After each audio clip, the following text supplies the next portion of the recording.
Thank you.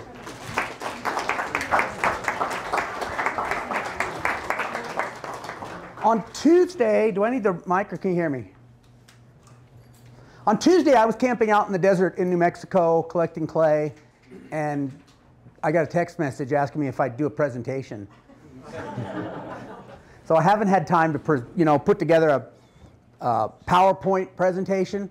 I'm going to use one of my videos to reference what I'm talking about. So I've got this YouTube video up here, and I've got different, in my notes, I've got different time codes that I'll have to go to show you what I'm talking about. Okay, so the subject is reduced iron paint is easy, just ask a Cibola potter. If you look at, I'm going to talk about reducing iron, making a black reduced iron paint. And that just means that you're painting the designs on your pot using iron oxide, usually found red in nature, and then you're firing it in such a way that that red paint turns black. And that makes a really nice, stark black and white designs on a lot of prehistoric pottery. And so that's kind of the big mystery. How did they do that? We look at a lot of different peoples made that in the Southwest.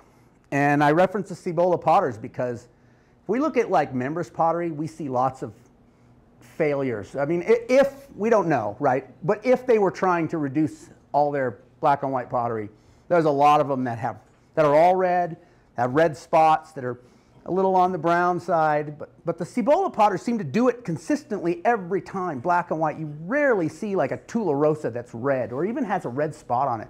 They're very good at what they were doing. I don't know all the groups that used it. I'm familiar with what I'm familiar with, okay? And I live in southern Arizona, so I'm real familiar with Holcomb, Mogollon Red and Brown, Salado, and then my closest reduced iron paint are the southern people. So they made reduced iron paint up here in this area too, but I don't know anything about it. So just so you know right off the bat, I don't know anything about the reduced iron paint they did up here in the Mesa Verde region.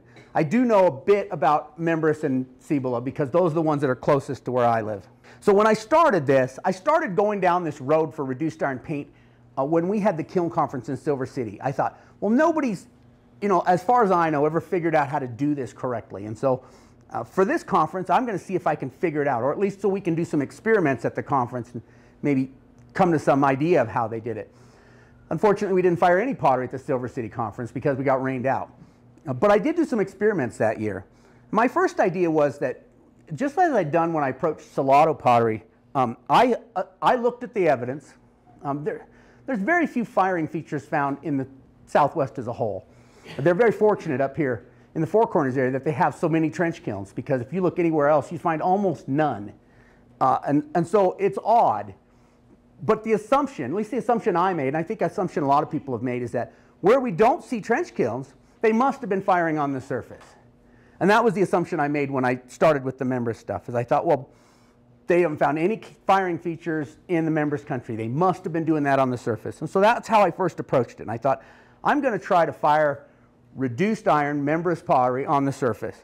Blindman had this thing that he wrote recently. He said, Eric Blindman, he said, apart from rare kilns associated with Pueblo III area, northern San Juan, migrant occupations, no Mesa Verde style trench kilns have been documented in the southern San Juan basin. I haven't seen any. And I have quizzed BIA archaeologists who know what trench kilns look like.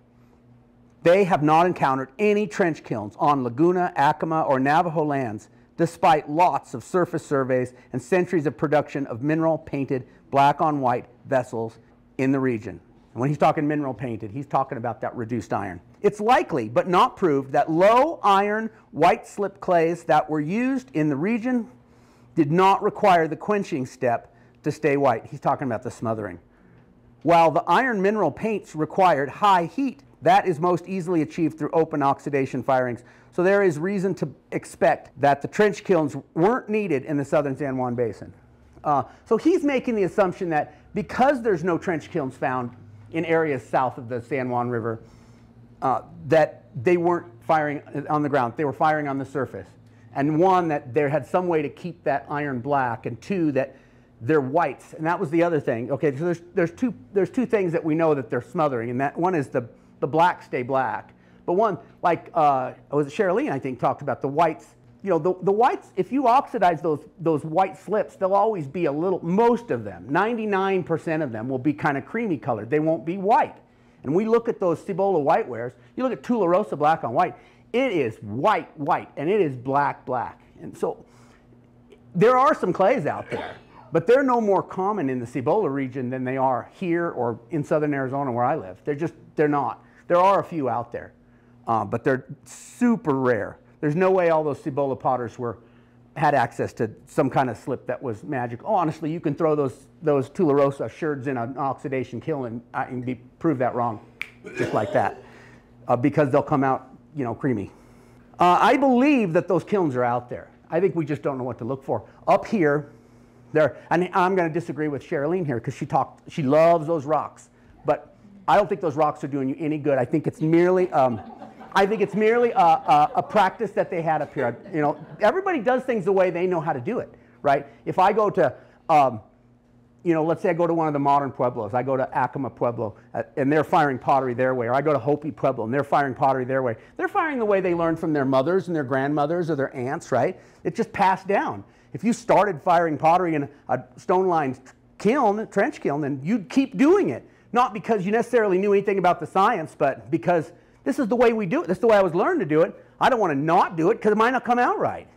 What I know about, you know, fire science is that those rocks, first of all, are heat sink. When you first start that fire, they're drawing that heat away. They're sucking it up. They're holding on to it.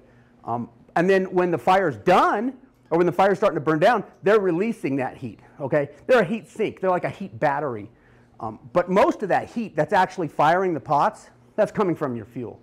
So at the end, when my pots have reached temperature, whatever that temperature is, let's say I'm shooting for 800 or I'm shooting for 900 Celsius, they're keeping it hot longer. They're making it so, like for example, when I smother a firing, I can take the pots out after like 3 hours. But if I had rocks around it, I might have to wait 12 hours because they open these kilns up here at the kiln conference, and the next morning they're still hot. I mean, not so hot that they're reoxidizing, but hot. And that a lot of that is those rocks because they're like I said, they're heat batteries and they're letting that out. I don't think that's actually helping your firings. And I have a lot of examples of firing without rocks doing what I need to do without, you know, and reaching my temperatures. And so if they weren't using, if this so Cibola, Membris, whoever was doing those reduced iron smothered firings, if they weren't using rocks, would we notice those kilns? Heck, they didn't even notice those, you know, a lot of these trench kilns, they didn't start finding them until after they knew they were kilns, and then they started finding them. So if we don't know what we're looking for, we're walking right over those Cibola kilns. We don't know it because there's no rocks outlining them. There might be a gray, like an ashy patch, but is an archaeologist going to note an ashy patch and some oxidized rocks? Probably not. And I said the same thing about Salado kilns, firing features. You know, they're not really a kiln because they're not in the ground, I don't think. They're probably on the surface, but I still think you can find them. You know, you can find places with some broken sherds, some oxidized rock. What are these pile of oxidized rocks doing out here in the middle of nowhere, right? Why are those there? Or I saw an archaeologist, they did a survey of a ruin, and they came up with, I forget, 110, what they call thermal features. Well, some of them could be cooking fire. It could be a lot of things. But they could also be places where they were firing on the surface. And I think if a lot of people were more trained on what to look for, we'd start finding them. And they're out there.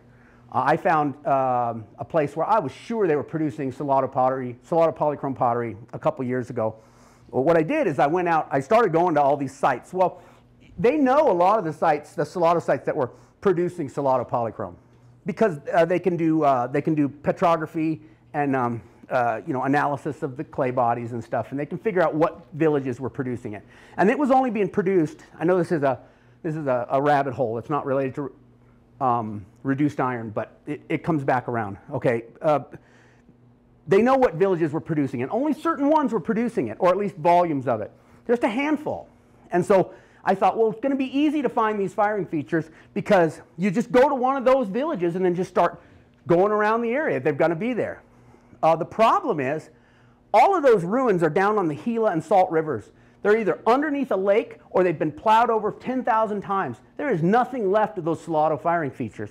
There was one ruin in the Aravaipa Valley that was not on a big agricultural, it had never been plowed. And so I went out there and I found places where there was, not only was there ash and charcoal, oxidized rock, I even found fragments of perforated plates, which are their pukis that they were using, all in the same area, which goes back to what Sherilyn was saying, how they were not only firing the potteries in these places away from the village, they were making the pots right there and then firing them. And so I found them, but you know, it's hard to get anybody interested. And I told a lot of archaeologists, you know, it's on private land. I mean, someday maybe there'll be a house built there, but it would be awesome to have somebody just go in and do a little excavation, see what's there, because this is stuff that at least we as replicators want to know. It's good information. And so the same is true with Cibola, right? In Salado, all the big ruins are built down on these river floodplains. So those kilns are gone. But if you go up to the Cibola area, there's not that much agriculture. They're out in the middle, and big ruins out in the middle of nowhere, where there's been nothing but cattle grazing and stuff for the last 150 years. Those could be found, and I think they can. So I'm working right now. I haven't had any success, but I'm trying to get permission to go to some of these big pottery producing ruins that are on private land up there, or someplace where I can have, you know, permission and do that. Just grid all over looking for those firing features, because they are out there. Nobody's recognized them. And I think once we start saying, okay, this is what it looks like, you know, people start popping them up all over the place. Because like Sherilyn's finding these places, I saw on her slideshow, right? There's places where you don't even see any rocks necessarily. You can just see that like rectangular ash, you know. I know those are out there. So the Cibola stuff is interesting to me because they were doing this reduced iron. They were doing it successfully, consistently, and yet they were not doing it on the surface. So when I started, I wanted to do it on the surface. So the first thing I did was surface smothering. So I would build the fire just like I do my surface. I do a lot of surface firings. I do a lot of surface firings. I'll just build the primary fire on the ground, set your kiln furniture, your rocks on top of those coals, put the pot you're firing on top of that, put some cover sherds, build a big TP fire around it, let it burn, and then when you're done, when that's burned to coals, you just shovel the earth on it and smother it. Well, kind of doable. It takes a lot of dirt because you're on the surface to cover the whole mound. It's not. I didn't have a lot of success because it ended up turning kind of brownish, you know, not so well reduced, and that makes sense because it's just not the most efficient way to do it. The other thing I tried, and this was especially with the membranous bowls, because a lot of people had said those membranous bowls, you just fire them face down on the ground so they can't get any air in them. Well, you can't do that. You've got to, you know, like Clinton is limited oxidation. You've got to oxidize some of that carbon out of there first. Otherwise, they're going to come out kind of all black or gray if you haven't got some oxygen. And so what I thought was pull and smother, right? We can fire it in a pile here on the surface, and then we can just grab that hot bowl, stick it on the ground, pour some dirt over it, you know, and we'll smother it after it's already reduced. I tried that every time it came out oxidized. Somehow the oxygen from the ground, from just the air moving it, I don't know. It would always oxidize. Pull and smother never worked. And so I'm not saying I've explored every way of firing, you know, reducing on the surface, and I'm open to suggestions, but I don't think you can really do reduced iron on the surface. You have to go subsurface. And as soon as I started going subsurface, I started having success. Now, a note about reducing iron. I've reduced a lot of iron. Before I even started this, I knew how to reduce iron, because in making Holcomb red and buff or Mogollon red and brown on the surface, a lot of times I'll start pulling those pots out where they're still hot after the fire's done, because as soon as that fire is below, let's say it's below 600 degrees Celsius, it's in the 500 range, you're not doing the pots any good. They're not actually firing. They're just cooling down, right? And if you're in a hurry, like say you have a workshop or you have some place to be, you start pulling those pots out. So a lot of times, and because it's on the surface, you can see them. So a lot of times when that firing is right done, you look in or you pop that pot out, and those reds, those hematite reds, are just black as can be. And when this first started happening to me, I thought, oh my God, what's going on? Or what kind of mineral did I grab here that's turned black? But then as it cools, you know, somewhere in the 500 to 300 degrees Celsius range, it will just redden up. And so going into this, I knew how to reduce iron.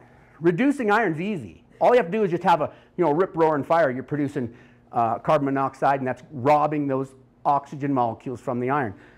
The real trick is keeping it from reoxidizing as it cools. That's the trick, and that's the difficulty, because you can't just, like I said, pull and smother. You can't just grab a pot that is reduced out of the fire and then somehow put it in dirt and keep the oxygen away from it, because the dirt itself is providing oxygen or something. It will turn bright red.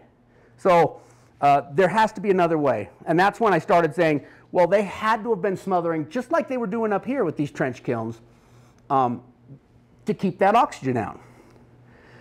So surface is not doable. Stone lining is not necessary. Surface smoothing with, okay, so then I did a surface smother with a metal pot. And so this was actually somewhat successful. So I took the pot, the pit was very, very shallow. There is a little bit of a pit. Smothering with a metal pot, look at those blacks and whites. Yeah, see, that worked. So the trick, as I said, I can reduce the iron. The trick is keeping it from reoxidizing. So the metal pot works. Obviously, it's not what the ancients were doing. But then I realized that, my real problem was just keeping that oxygen away as it dried, or as it cooled. So the next thing I did. What's that? That pot went on just like some other soil, right? The metal pot. Yeah, that's right. That's right. Got to figure out what it was. Oh, so the next thing I did was I smothered with a flower pot, a big terracotta flower pot. So here's this is my member's sheep effigy. There's the hot coals right there. They are hot. I'm pulling out the ones that are still smoking a little bit. And this is just a big old Mexican terracotta flower pot. Do you cover the hole on the bottom or no hole? I do cover the hole. So I put that down on there. I put dirt around the edges to keep oxygen out. I also put a sherd and some dirt over the hole in the top.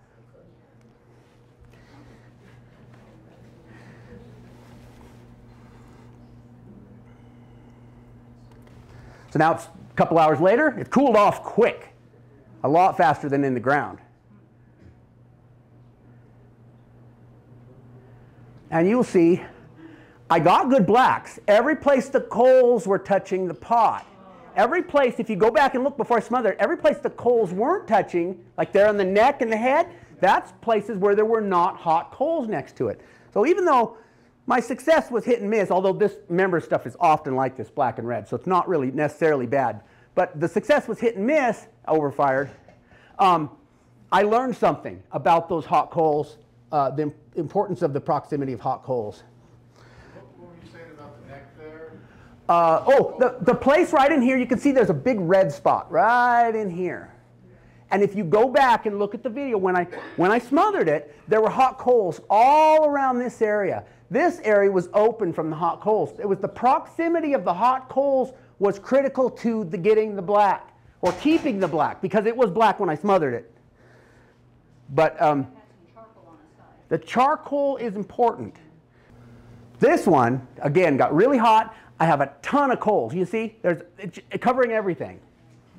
Just about. There were a few little holes there. And then, What kind of wood are you using? this is mesquite. You want something that's going to make good coals, but juniper is good for coals too. So it's subsurface.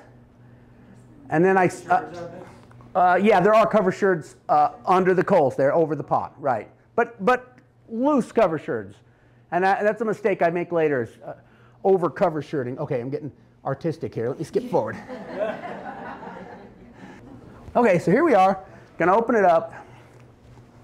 How long? 3 hours, something like that. That's my usual wait, is about 3 to 4 hours. Cover sherd's broke like crazy, but you'll see the pot came out pretty good. I've got a spot on there, a smudgy spot. I've got one little red spot, place where it's a little brownish. For the most part, really good black and real good whites. The other problem I'd had was carbon, and I still am not sure about the carbon, because I was thinking that the carbon was coming from smothering too early, and that's possible. I don't know. Will O, there's a YouTube channel called Will O's Southwest Studio, And he's down in Phoenix, and he's done quite a few. You should check him out. He's done quite a few of these reduced iron firings, probably more than I have. And he's done pretty well. And he's got this system where he waits until the pot, he hits it with his infrared gun, he waits until the cover sherds or whatever he can see is 500 C before he smothers. And that helped me when I started doing that, because before I was always anxious to get it smothered. Oh, if I wait too long, it's going to reoxidize. And somehow, although I have no idea, I would love to understand the science behind it better, right? Because these irons are reducing when we've got all that carbon monoxide being made when it's firing. Why they don't reoxidize with those hot coals, I do not understand, but they will not. You can wait till it's, I've gone below 500, I've gone down into the 400s Celsius and smothered, and I'm still getting good blacks. So why they're not reoxidizing when they're in proximity to those coals, but they're not. I went down a rabbit hole here with charcoal. You got to be careful of rabbit holes. Man, I'm not kidding. That I'll tell you a story.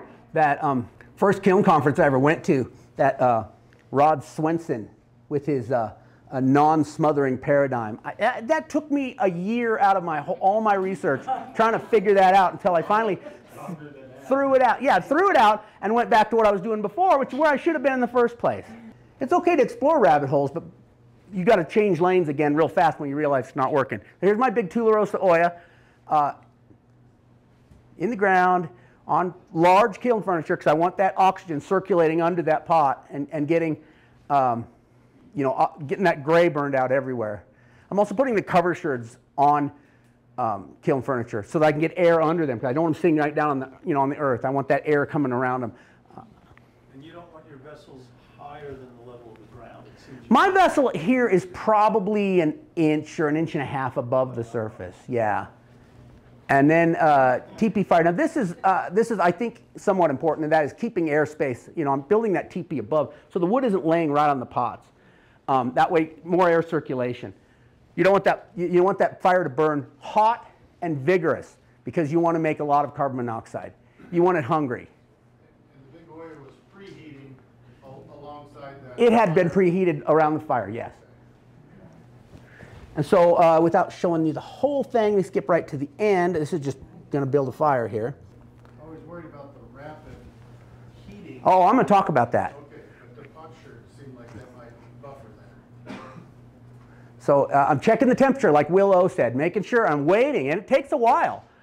Wait until it's below or down to 500 C, and then smother it. And are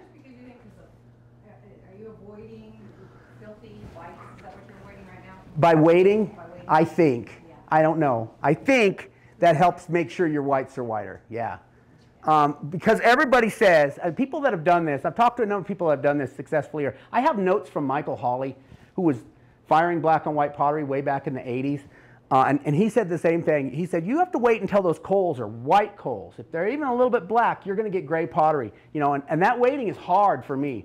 I'm a nervous person. Boy, I'm like, I got to hurry up and get this done or it's going to oxidize. Be patient with it. And having that 500 degree, threshold helps me wait, because I'm like, okay, I'm good, I'm waiting, it's not there yet. And so this came out pretty good. It was a little gray. Let's see if I can get to the end here. Okay, so here we go. It's hot. That ground is hot. If you see me move, it's like, ow, ow, I'm burning my knees. Check in the temperature of the cover sherds just to make sure, because if you pull it out too soon, if that pot's still like 300 degrees C, you can still oxidize a little bit. So what temp are you looking at? Oh, I'm looking at I'd like it to be below 200 C before I pull it out. Why not just leave it? Oh yeah, sure, but I'm an hour and a half from home, and I don't really feel like driving home and then coming back the next day. Yeah, just clarifying. Yeah, but it wasn't easy. So you can see I got decent whites. They're a little on the gray side in places, but I got good blacks everywhere. And that is the result of that one. And I got one more to show you. Okay, so this is my last one. This was the Chaco cylinder jars. And I have one of these Chaco cylinders with me to show you. You can see me later this afternoon on the porch. I'll have it. So I'm using a little bowl there that bowl needs to be refired. And that also kind of gave me a little more space between the cover sherds and the pot, so we can get, again, air circulation is real important. And this is why I'd like to talk at the end a little bit about cover sherds, because I'm really thinking about abandoning them because they killed me on my last one. So I don't need to watch the whole building this. I can skip forward. So the other thing I did weird here, and I'll go into it real briefly. Like I said, I've struggled a lot with the carbon, making the whites gray. And so what I did is I actually added cover sherds over the coals before I added the dirt.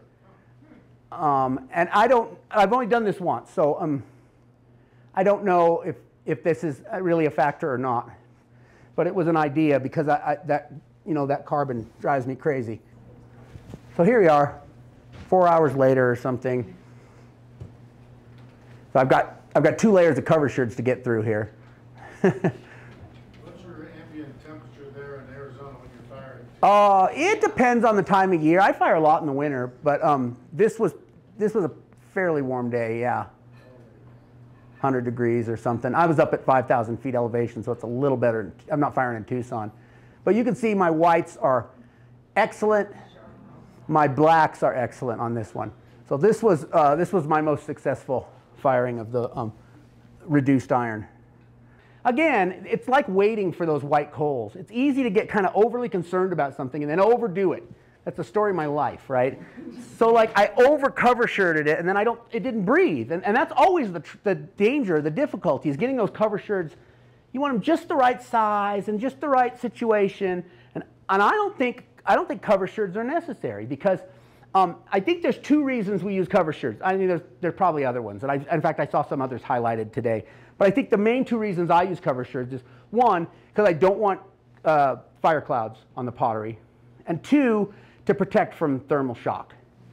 But if you use 20 to 30% temper, thermal shock isn't so much of an issue. I fire on the surface all the time. When I do like Salado or like Mogollon pottery, I fire on the surface all the time.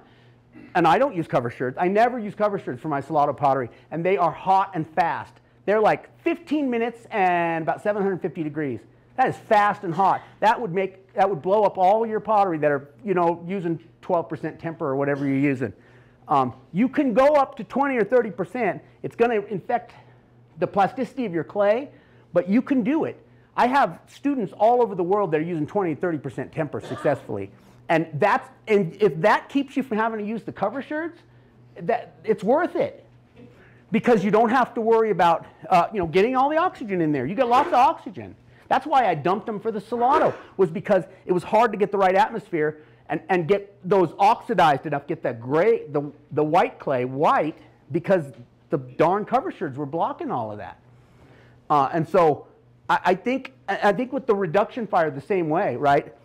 This is what Michael Hawley was doing. He was firing in a pit with just charcoal, and then he was smothering with a stone slab. He was doing it a little different, but he was not using cover sherds, right in the pit with the pot surrounded by charcoal and burning it. So I think, first of all, to get reduced iron paint, can we turn the lights on? That way I don't have to worry about this thing anymore. The proximity of the hot coals, the hot charcoal, is super important, and the cover sherds are blocking your. And that would be my biggest problem with gray areas. Might be actually my cover sherds, and I've been worrying about dirt and all kinds of other things. So here are my 10 tips for reduction firing minerals. Dig the hole plenty big. There is a need for air to get around and under the pot to burn off carbon. So leave plenty of room around the edges, that is between the edge of the pot and the edge of your pit, and also room under the pot. So when you're looking at the depth, you can leave the pot an inch or 2 above the surface, but when you're looking at your depth, you need to count on thick kiln furniture so you can get air, lots of air under there. You've got to oxidize all the way around. Okay. Number 2, don't skimp on the primary fire. Take your time, build a big fire, produce ample coals. Your primary fire is important to produce a lot of coals that are going to last all the way through the secondary fire. 3, use large stones, kiln furniture, to prop your pot well above the coals of the primary fire. This will help clean off the carbon from the bottom of the pot. That bottom of the pot is way down there. It's a long way from the fire. You want to make it nice and white, so you've got to get that air around it. There's 3 methods of heat transfer: convection, conduction, and radiation. So radiation is only where the pot can see the flames. That's not the whole pot. Conduction is only where one hot thing is touching another hot thing. Convection, the movement of hot air, is the #1 way that that pot is heating up. And only by leaving that airspace can that convection, circulate around the pot and heat it up. 4, the top of the pot when set in on the kiln furniture should be at or just above ground level. Too deep, it will be harder to get hot enough and to oxidize the carbon properly. 5, use a type of firewood that will produce long-lasting coals.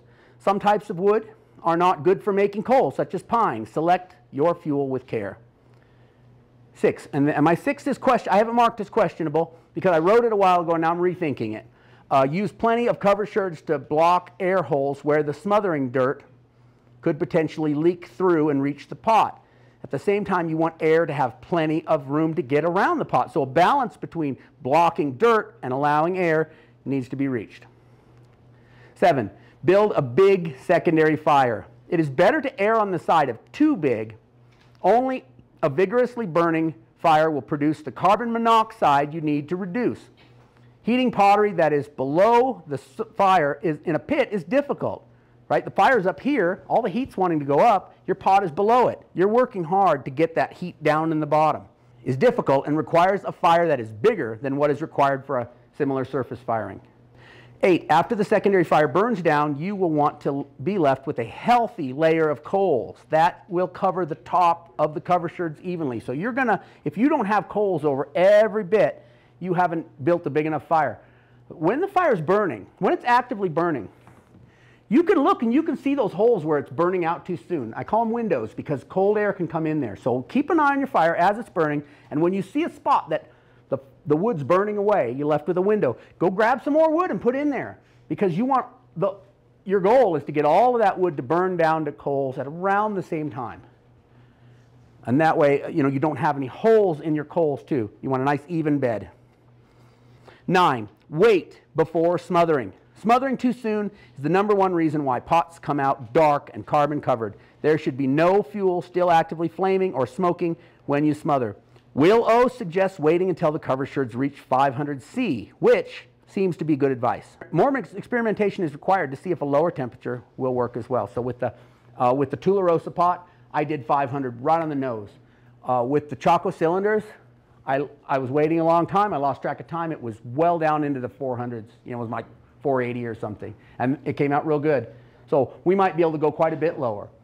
Somehow the hot coals are more important, and not letting them go out, of course. But you may be able to wait clear down, to 300. I don't know. This would be an area where experimentation would be good. 10, now wait some more. Give a long time for the pots to cool before you take them out.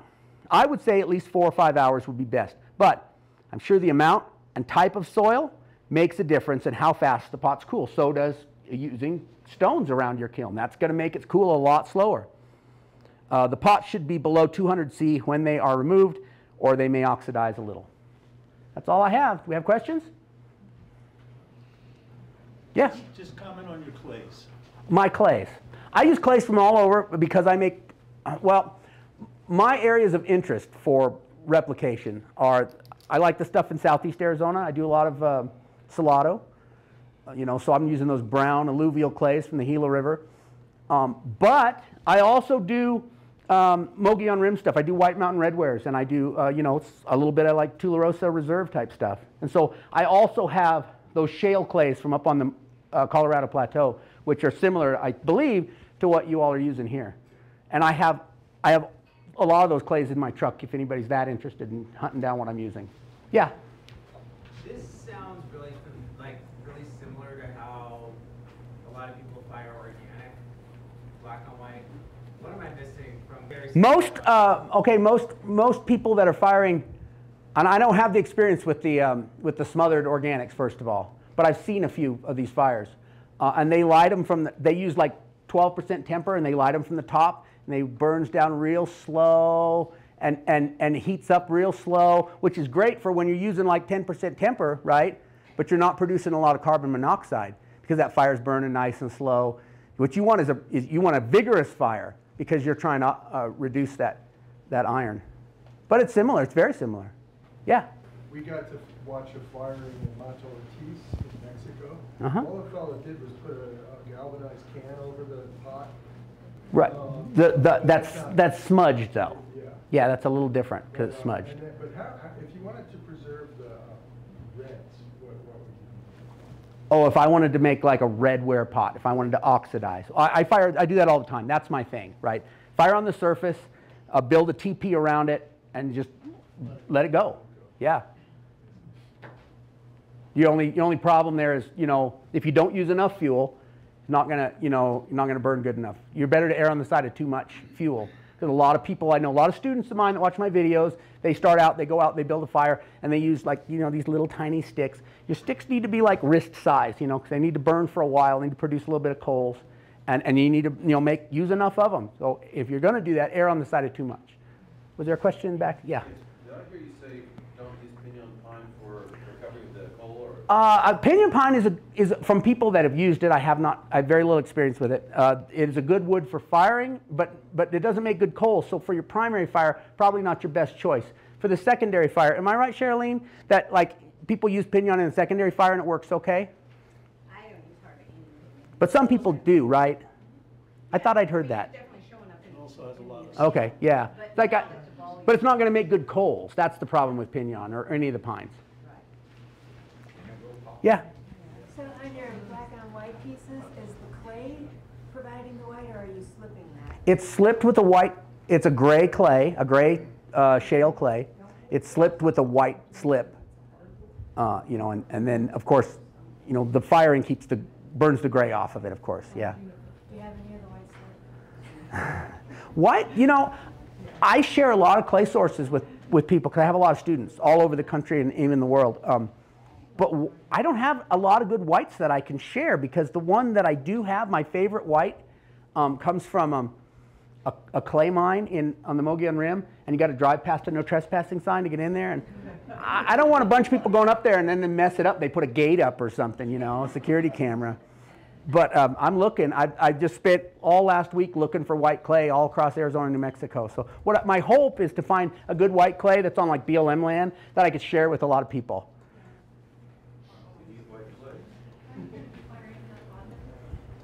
I'm sorry, what? Are you going to be firing a pot this weekend? Oh yes. The plan is that I'm going to do a reduced iron firing tomorrow morning. What's your temper? My temper, I like grog temper, but I use sand sometimes if I have a good source where there's not stuff in it. Yeah. Grog grinding? Not the sand. I sift it through a screen, but the grog temper, of course, yeah. Sure. I use an old Mexican corn grinder. And that's just already fired pottery that you're making? Yeah, right. I've got tons of my own. Actually, I had some archaeologists give me a box of prehistoric sherds recently, so I have tons and tons of sherds. Is that what they're seeing though, 20 to 30% or 25? Is that when? Yeah, I'm sure yeah, worse than yeah. You get over 20%, and you've got a lot more protection against that thermal shock. And the archaeological stuff. Yeah. Oh, you know what? I have never heard an archaeologist tell me how much the percentage of temper that's found in ancient wares. I would love to see that somewhere. Up here it's about 12 to 20. It is. Wow. Okay. I think that's what Bill Lucian. I've never seen that report, but that's fascinating. Ask Mary only. I don't know if I talk to Mary all the time about this. She's the one that always feeds me information if I need to know what temperature to fire at. What temperature was Members Pottery fired at? She'll come right back. What temperature is Cibola Whiteware fired at? She's awesome. But I never asked her the temper question. I'll have to. Yeah, Mona. Do you ever do a combination of grog and sand? Oh, yeah, I have in the past, but usually Does it make any difference? I don't think so, no. Yeah, you see that in the archaeological record a lot of times. So Andy, thank you so much Sure. for jumping in at the last minute. Yeah, you're welcome.